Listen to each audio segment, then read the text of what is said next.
Die doel van 'n missiestelling is om kortliks te verwoord waarom 'n organisasie of assosiasie daar is. Met ander woorde, wat is die rede vir sy bestaan? Wat is sy bestaansdoel? Wat is dan die missie of doel van die plan? Die doel van die planassosiasie is om die kerk te sensiteer, te inspireer en toe te rus om God se herstelplan in gehoorsaamheid uit te leef. Die vraag is natuurlik, waarom is dit nodig? Daar is hoofsaaklik 3 redes. Eerstens, sodat die Here daardeur verheerlik sal word. Tweedens, sodat alle mense die goeie nuus, die evangelie, kan hoor en sien. En derdens, sodat gelowiges in en deur hul gehoorsaamheid ware lewenssin, betekenis en vervulling sal ontdek of herontdek. Die plan se missie het dus 3 uitkomste, gevolge of resultate ten doel.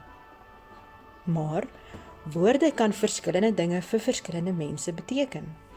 So, wat bedoel ons met hierdie begrippe? Wel, wanneer ons van die kerk praat, dan impliseer ons daarmee die kerk dwars oor die wêreld. Die kerk in sy breedste organiese vorm. Met ander woorde, nie kerke in hul organisatoriese vorm of as denominasies nie. In Engels sou ons verwys na the global church. Met gelowiges bedoel ons alle belydenende Christene, God se missionale mense, sy gestuurdes. Die evangelie hoor beteken dat mense die goeie nuus sal hoor deur middel van verkondiging, prediking en getuienis van God se mense.